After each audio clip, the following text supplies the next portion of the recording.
Two very important guests in our life, in our program today.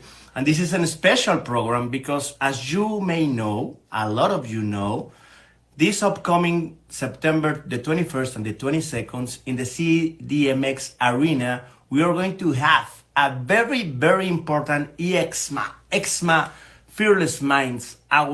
This is our third edition in Mexico City, but this is the first time that we are trying to put more than 10,000 people together. Yes, if that happens, we are going to break a Guinness record. So if you hablas español, this is going to be translated tomorrow. If you speak English, please stay here. And we already have the two guests in the house, not yet, but we should have them very soon. Hello, Jorge Nicaido. We are ready. We are ready to move forward. If you can, please send the first our guests. Let me see if we are here. Not yet.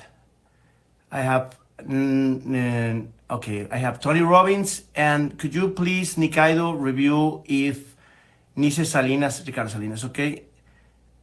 Great guys together.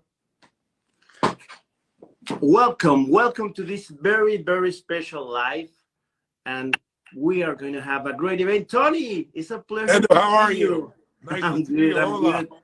I'm good, and I'm very thrilled to have you in Mexico City. And let me see. I have another guest that is trying to come here. Maybe he's going to come in 1 minute. I saw that he's having some troubles with his account. Tony, welcome to this 30-minute special show, and welcome to Mexico City, because for us it's an honor to have you here. Well, it'll be my honor to come down. I'm really looking forward to it, and I know there are a lot of beautiful people. I have some friends that live down in Mexico City, so they're going to come as well. So we're looking forward to having an incredible time, have people leave feeling like it was a life-changing event. Absolutely. It's going to be a life-changing event because you're such a big motivator, a strong coach, and I have read some of your books and they are terrific. But today I have another special surprise for you, and I invited a good friend of the house. He's going to be with you in that stage. He's going to be in the same day, and actually when he finishes his presentations, you are going to be the next speaker. So wonderful. Let me see, where is he? I'm trying to find him. He's not here. I don't know why. Sometimes technology plays this kind of things, you know. Well, I was looking forward. I heard it's Ricardo. Is it Ricardo? Yeah, it's Ricardo Salinas. It's a tremendous businessman, and he's very eager to say hello and to be here with us. But I don't know why he's still. It's here. It's here. Maybe our team can help. He's coming. Okay, 1, 2, 3. He will appear in a couple of seconds. Yeah. So where are you right now? Here in Florida? I'm in Palm Beach, Florida. I'm my home here. I'm in Parkland, Florida, so it's like 40 minutes away from you. Oh, wow. That's wonderful. Yeah. Let me invite him again. Okay, no worries. Yeah, I don't know why. Hello to Chile. I've seen people from all over coming in here. Yeah, Colombia, people from all over Colombia. Latin America. This is your first time in Latin America, Panama. Oh, no, I've been down before and done events before, but it's been a long time since I've been in Mexico City. I did events, even 25 years ago there with the Young Presidents Organization and so forth, and with some of my favorite memories in the very beginning. I'm trying to invite you, Ricardo Salinas. Ricardo Salinas is unable to join. Let me see. Maybe there's a restriction with his account. There he is. There we go. There you go. You're here. Sorry, guys. We were trying to bring you in. This technology thing really killed me here. I think somebody's going to get fired today. No, but guys, it's right a pleasure now. And it's an honor to have you here. Yes. And for me, having you both in the same stage in Exma Fearless Minds to take away a lot of fears from people, it's a real honor. So Ricardo, welcome. And this special invitation for both of you is for you to get to know each other better. I think you already met each other, right? Well, probably Tony doesn't remember because he meets a lot of guys. But since he was an important figure for me, I remember.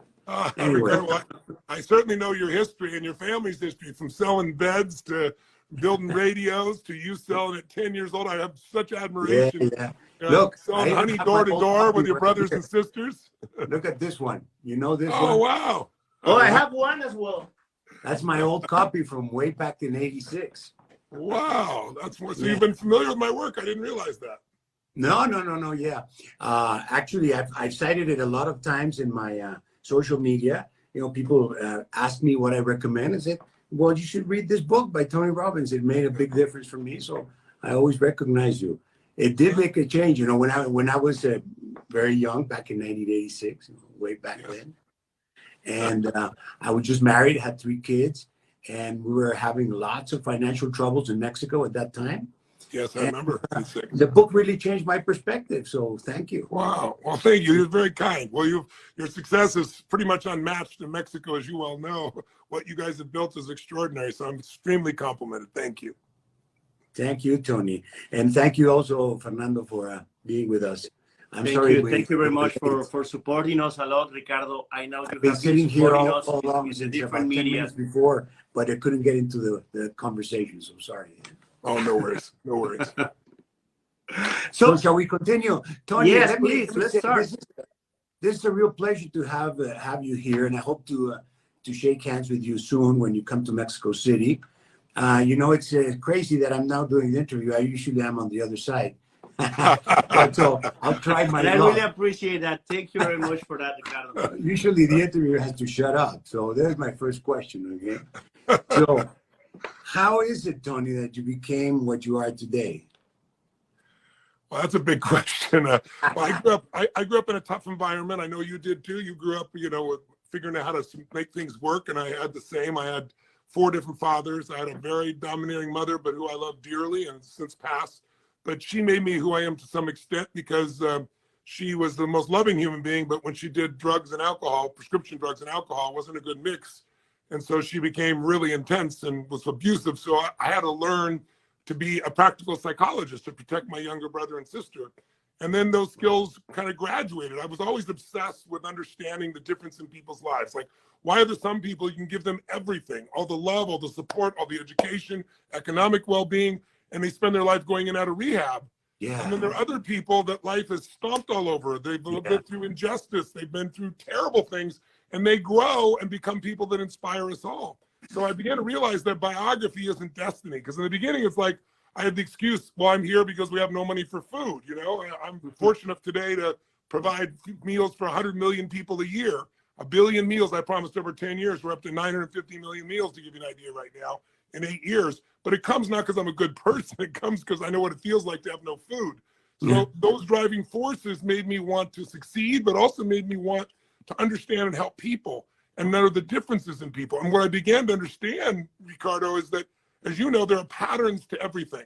If you're good in business, there are patterns to business. You understand them, you know what to avoid, you know what to do, you know how to move, you know how to succeed. I'm not at your level, but I do now have 110 companies and we do $7 billion in business. And I have no business background. I come from nothing. But when you recognize the patterns are there are patterns in investing. There are patterns in entertainment. There are clearly patterns in human emotion. Like certain patterns will make you angry, they'll make you sad, they'll make you overwhelmed, they'll make you stressed out. And other patterns will make you passionate and generous and really grateful and excited. And once you know the patterns are not you, you can learn to train those patterns within yourself. And then what really took off for me is I made these changes in my own life. I lost, 38 pounds in about 30 days, and that got people's attention around me. I helped friends. Then it grew to helping other individuals. And then I learned some of the tools of neurolinguistic programming. It's a mouthful of words, but NLP is really the study of how words affect the nervous system. Yes. And the founders of this back in the 70s were only teaching therapists. And I convinced them to let me come into a class because I just wanted to help people. I wasn't a therapist. And unlike the therapists who had been conditioned to believe it will take, 4 years to get rid of a phobia, when they showed me tools that could do it in a few hours or a few minutes, I believed them and I did it. And I launched my career by going up to Canada, and I got on a radio show, And I thought, I was going, in those days, there weren't a lot of shock radio like there is now, but this is one of the early shock radio places, and I didn't know it. This guy starts attacking me and saying, who are you to say you can help people like this? Because people called up and said, can you do this? Can you do that? I was like, yes, yes, yes. Could you? I said, I don't care if you have lifetime phobias and you've been in therapy for a decade, I can help you in less than an hour in most cases, right? And so, that was a big claim. And so they kind of attacked me at first. And then on the radio, a psychiatrist called up and he made my whole career. Because what he did, Ricardo, is he attacked me and said, you're a liar, you're a charlatan, it's impossible to wipe out a phobia in an hour. I have clients I've had for 7, 8, 9 years, and we're still working on it. And I said, sir, I'm not being disrespectful, but I said, have you ever met me? He said, no. I said, have you ever met any of my clients? He said, no. I said, you've never met me, you've never met my clients, you're calling me a liar and a charlatan. I said, well, are you a scientist? Because of course I'm a physician. I said, well, scientists would never assume anything. They would test it. So if you're truly a scientist, what you must be stating is your hypothesis. So I suggest you test it. I said, tomorrow night, I'm at the Holiday Inn. This is all live on a radio show. And it's free. Anyone can come, and I'm going to do some demonstrations. And I think you should come and bring me one of your patients. I said, bring me somebody you've never been able to cure. I said, I'm sure you have plenty of those, right? And I got a little funky with them a little, right? And he goes, well, we all have patients that aren't ready to change. And I said, well, I haven't found any yet. Of course, I've only done like 5 therapies at that point, right? But he told me about this woman he had. He'd been treating her for 7 years for a snake phobia. And if you know a phobia, it's an uncontrolled response to that fear, like a bridge or a snake or whatever. And he'd been treating her 7 years. And I said, well, bring her down. That should probably take me 10 or 15 minutes. And so the guy get really angry, and the radio guy cuts him off, says, see you tomorrow night at the Holiday Inn. So I show up at the Holiday Inn. This is how my career got launched. I get up, and in those days, I hoped to have like 200 or 300 people. Well, 500 people showed up, stacked. I mean, if the fire department came, they'd shut us down. People were standing in the aisles, and I keep looking for this guy. Now, I don't know his name. I don't know what he looks like, but I'm picturing like a guy with a scared woman on his arm, bringing this woman along. And sure enough, right as I'm about to start, I introduced myself in those days, obviously. I said, hi, I'm Tony Robbins. I'm here today to show you how you can make changes in minutes you probably think take months or years. And all of a sudden, the side door bursts open like a movie, I swear. And this guy who's like 5'2", I'm 6'7", right, comes walking in. He walks right up to the stage, Ricardo, and he says, here's the woman. Here's the woman. All right. He wouldn't even shake my hand. So I brought the woman on stage, and long story short, I sat her in a chair, and I said, ladies and gentlemen, how many heard me talk on the radio the other night? Almost everybody did. That's why somebody showed up to see the shootout between me and the therapist. And so I said, well, this is the woman in question. I said, ma'am, you've had this problem for how many years? You said 7 years in therapy. And I said, okay. And the problem is, how do you feel about snakes? And I yelled at, and she started shaking and screaming. It's what happens with stimulus. So I calmed her down. And then I worked on her for 15 minutes doing these techniques. Anyone can learn. They're not special to me, but I knew they would work. I believed in them. I did them. And at the end, I yelled snakes, and she had no response. And the audience was kind of impressed by that. So I knew she was coming, obviously. So I said, ma'am, just 1 second. I walked 5 steps back to the table behind me. I pulled out a little knapsack. And as I'm walking up to her, the knapsack is moving. People in the audience see it. And you hear people go, oh my God. And I reach out, I pull out this snake, and she did pull back. But she didn't scream, she didn't yell, she didn't, have this reaction. And so I'm holding the snake, and she's looking at it like this. And I said, how do you feel about snakes? And she goes, well, they're not very attractive. And I said, well, would you be willing to hold it? She goes, and then she got a little scared. I said, ma'am, I know you feel a little scared, but you're not shaking, you're not screaming, you're not out of control, and it's a real snake in front of you. Think it would be like to hold it. And she goes, I don't know. And the audience starts going, hold it, hold it, hold it. She grabs the snake and starts squeezing it. I said, don't kill the darn thing, right? Poor snake.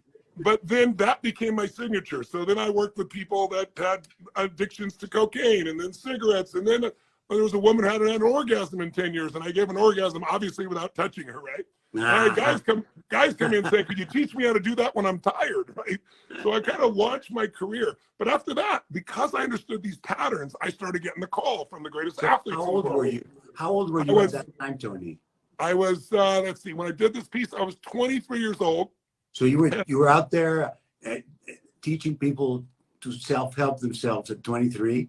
I was at 17, I started, but by 23, I was doing these types of interventions. Wow. Started working with Olympic athletes, and then Mother Teresa and Nelson Mandela, and it just grew and grew and grew to President of the United States. And from there, and when you produce results, especially with sports teams or in therapeutic interventions, you Yeah. build a brand. And that's really how I built my brand. That's amazing. And that leads us to the next question. I mean, so many people are afraid, afraid to start, afraid to initiate the first step, afraid to call on a girl. So what do you do about fear?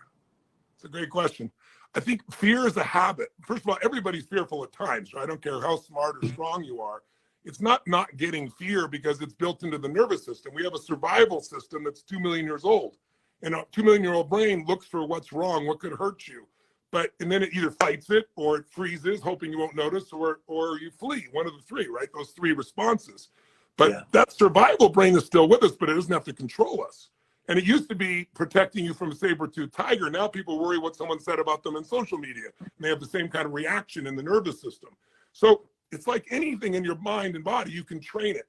If you get sad all the time, you train yourself to get sad or worried or fearful or angry. But it's also the other side, like a muscle, right? You can train a muscle so that you feel that muscle, that strength when you need it, passionate or creative or grateful. And so I explain that everybody has what I call an emotional home. You may not like the home you live in, but it's what you're used to.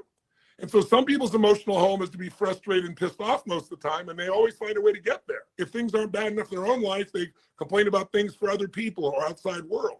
Some people, I'm sure you know some people that, they're always joking, always having a good time. They might even upset you because they laugh so much. Yeah. They have a different emotional home. So part of what I train people to do is to say, what are the emotions you need that'll give you what you want?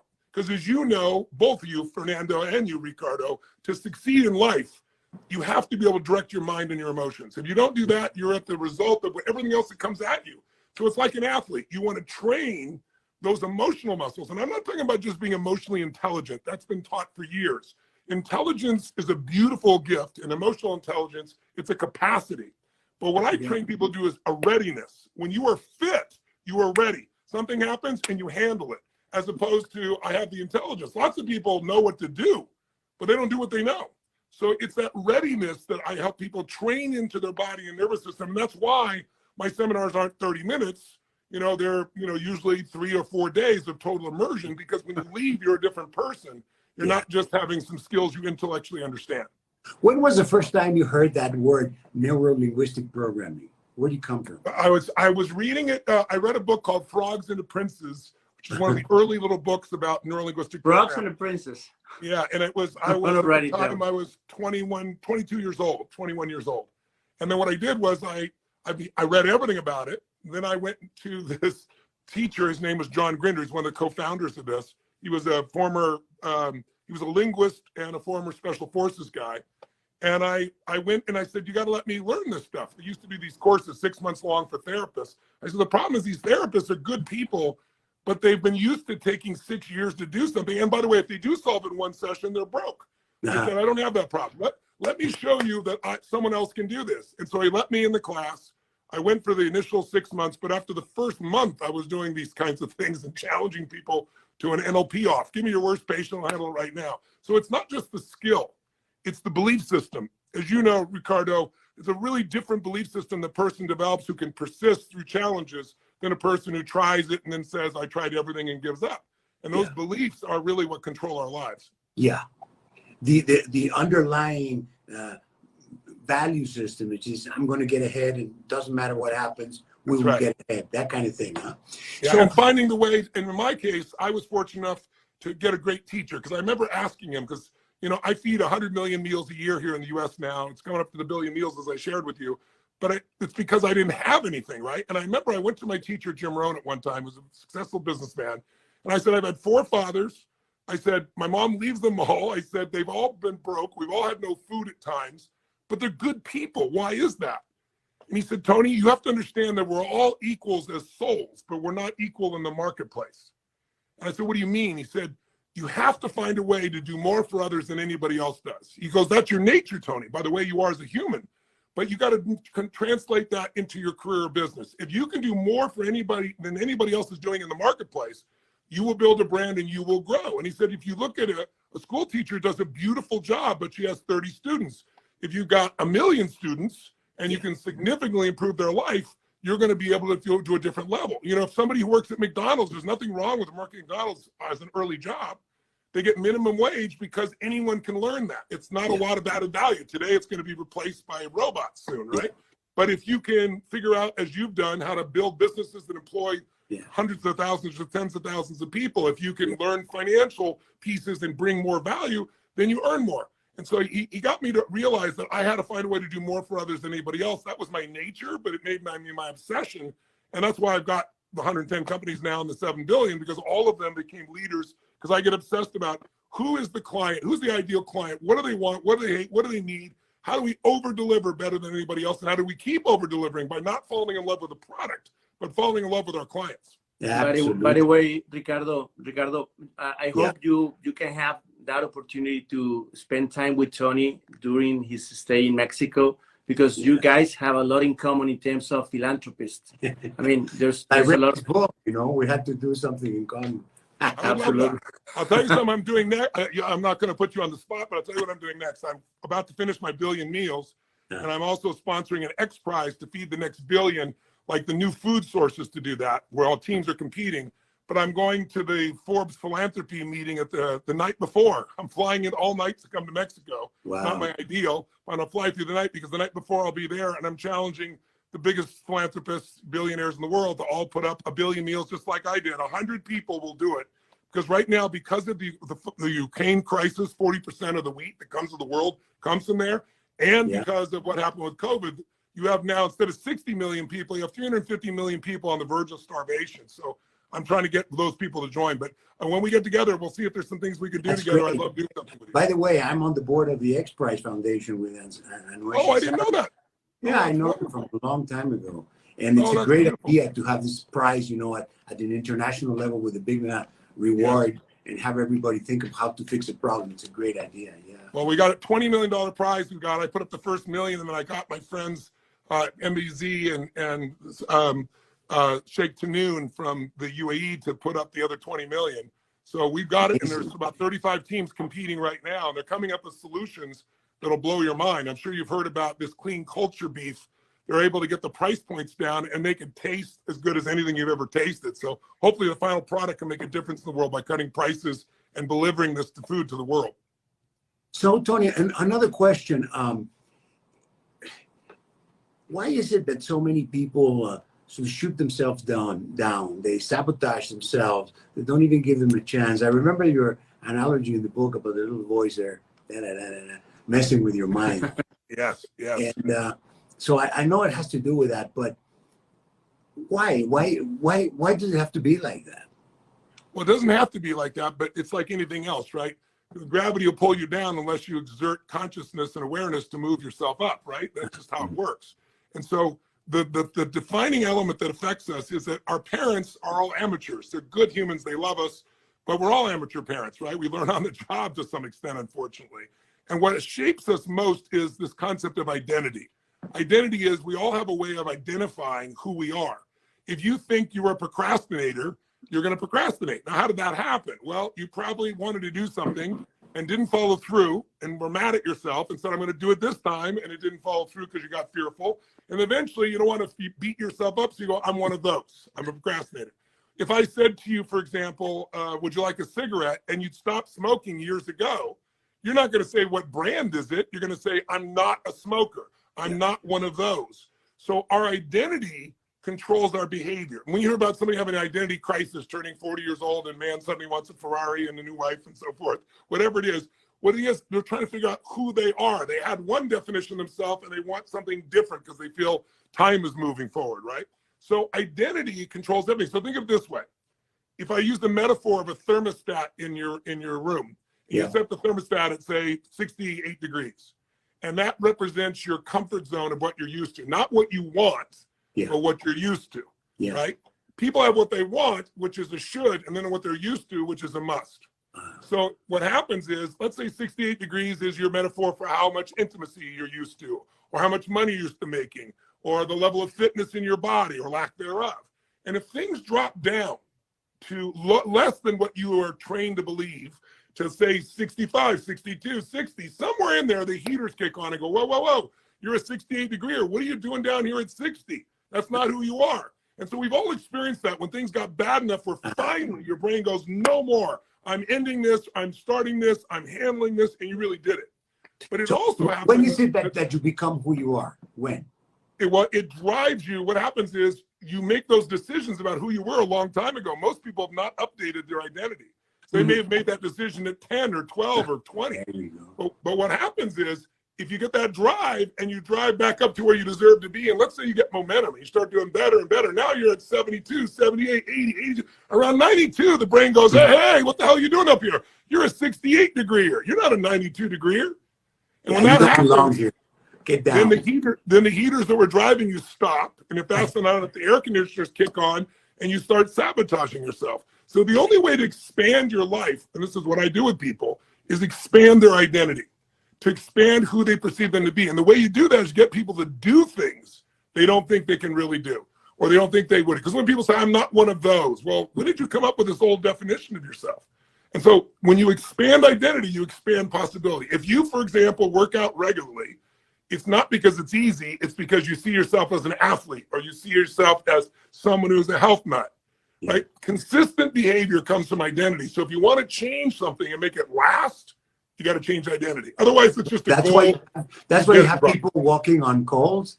That's one of the reasons. That's one. I used to do skydiving, but it's hard to get 20,000 people out of an airplane in the middle of the night, right? But the firewalk became a metaphor because you don't think you can do it. It looks crazy. It feels impossible when you feel those 2,000 degrees burning up at you. Yeah. But when you cross the coals and get the other stage, your brain has to go, man, if I can get myself to do this, what else if I thought was impossible I can get myself to do? So that's why I give people experiences. Yeah. So the other question was, what are you going to talk for 3 hours? But we now know there's a lot of stuff. Well, Mike, what I really want to do is not just talk. One of the things I pride myself on is giving people experiences. Because like a belief is a poor substitute for an experience. I could believe what China's like, but I've not been to China. I'm making it up, right? If I go experience something, it's different. So while people are with me, we're not just going to talk principles and stories. We're going to do some exercises where they learn how to change how they feel in a second biochemically. Not some fake pump up, I'm happy, I'm happy, I'm happy, and your brain goes, no, I'm not. But literally teaching the best tools in science today that can shift you in minutes, because when you shift that biochemistry and you shift the emotion, you shift the actions. And when you shift the actions, you get new results. So it's not just a presentation of words and slides going on, it's action happening. Yeah, you'll see when we get there, the audience is going to be fully engaged. Yeah, that's great. Ricardo, I'm pretty much sure that you're going to talk about inclusive prosperity, which is your concept, right? That's part of our lives, right? It's one of our themes, but I've always believed that your own identity, yourself, your belief in yourself comes first before you can do anything. So I've always talked about the need for cultural change, and it's along the lines that Tony was saying. If you believe that you belong here and you don't believe you belong here, you're never going to be able to go up, because you yourself will get yourself down again. That's right. So you have to believe in yourself first. And I think that's one of the best themes. And now I know that many young people are watching this. And so the last question here for Tony is, what would you tell the 15-year-old Tony Robbins what to do? That's interesting, because I just saw somebody flash across about Pitbull. So it triggers me, because Armando Pitbull is a dear friend of mine.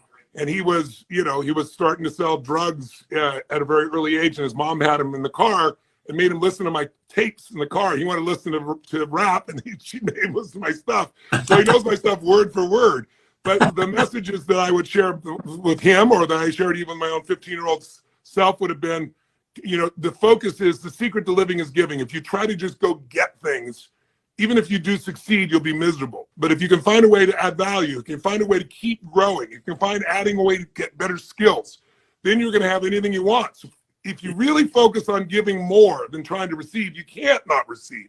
And also you have a life that's meaningful, because, making money is a wonderful thing.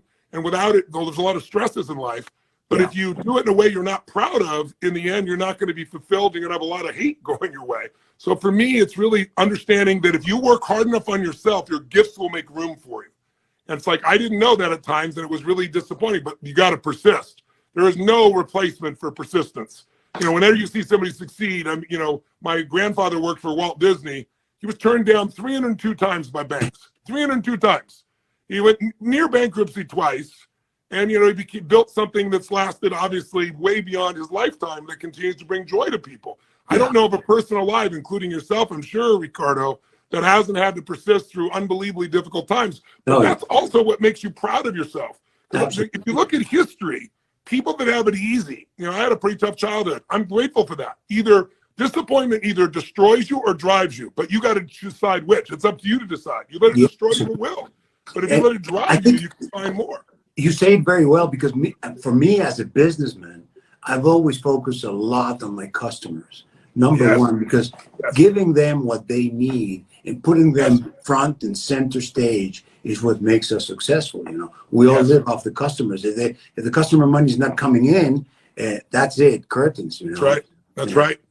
So and most people, you know, mistake I think a lot of businessmen make today, and businesswomen, is they fall in love with their product or their service. They don't fall in love with their client. And what happens is they get addicted to the product. And today the world's so competitive. You don't keep updating your product, someone's going to knock it off, copy it, or someone's going to come up with something new. So I always tell business people, there's two businesses you got to run: the business you're in and the business you're becoming. If you only focus on the future, you're not going to take care of your current business and cash flow. If you only focus on today, you're going to get someone that's going to knock you off because you're not prepared. But it's all about knowing what the needs are and anticipating and over-delivering on the needs. And you've done that in business, is why you're a multi-billionaire, and I've done that in my business, which is why I've succeeded around the world as well. Well, anybody who's successful has done this, because otherwise you cannot do it unless you're a thief. You know, that's a different. That's exactly true. And then there's some other consequences for that. Guys, I promise your teams to make this shorter, because what we really want is to invite people to be part of this unprecedented event that is going to be held in CDMX Arena this upcoming 21st and 22nd. You both guys are going to speak on the 22nd. So if you can help me, first you, Ricardo, inviting the people in English or Spanish, because I really think that there's a lot of people that want to hear to your conversation and, of course, your presentation. Sure, absolutely. I love the CDMX Arena. You know, it belongs to my brother. Huh? I know. I was telling Tony's team that That's awesome. It's a beautiful location. But anyway, I'm thrilled to be able to meet you, Tony, in person, and to share the stage for a few minutes. I mean, I'm not in the speaking business, okay? I'm in the business, but I'll do it gladly, and hopefully we can have more young people inspired to go into business and do a lot of things for the community. Because what is business? It's just a coordinated, organized effort by a team of people to make life better for their customers, and we need more of that, right? I couldn't agree with you more, Ricardo. That's the whole game. And I would just say, anybody watching, this is not for you if you don't have any hunger. If you're hungry, if you're hungry to be more, do more, give more, expand more, if you want to earn more, if you want to grow a business, if you want one of the secrets to transforming your life or transforming your economics, then it's not just me, it's a whole group of amazing speakers, including yourself, Ricardo. So I think you're going to find an experience you won't forget. And where else are you going to go in a day or two and get that much feedback to give you momentum to make whatever decisions you make or take your life to the next level? That's what we're here committed to do. And I know everybody who's coming there to speak has got that same commitment. Absolutely. Congratulations. This is an investment in your life. This. Yes, thank you for organizing this. Now, thank you very much. Thank you very much for accepting the invitation, and thank you very much for accepting this to invite more people. Because again, this is not something that they're going to spend the money on, but they're investing on themselves. And just by listening these 30 minutes of masterclass, I was like really, really excited to hear more about, of course, you, Ricardo, and of course, you, Tony. Welcome to Mexico City. This is your first time giving a speech in Mexico City, correct? Yeah, first time in about 2 decades. So I'm really looking forward. So if it's the one chance I get to meet you all, I hope I get to meet many people there from Mexico City and those traveling to it for the seminar. So the people that is connecting right now, you have the opportunity to go right now to www.exma.com.mx. That is exma.com.mx. And then you can click in whatever kind of ticket you are interested. We have some tickets for 9 days, and that's it, because we will have a full arena. By the way, guys, we are going to pursue for a world Guinness record. We already have one. You can see it right here. But this is going to be for the biggest purpose marketing event ever. Wow, that's exciting. That's really great. Well, Fernando, congratulations on bringing it. And Ricardo, I look forward to meeting you in person, I guess, again, but this time at this stage of life. Thank you for the time, everybody. It's great. We'll Thank see you you very soon. much. Huh? Bye-bye. Take care. Looking forward to see you there. Thank you. Hasta Bye-bye. luego. Have a great afternoon, all of you. See you then. See you Blessings. right here in exma.com.mx. Adios. Bye-bye now. Adios.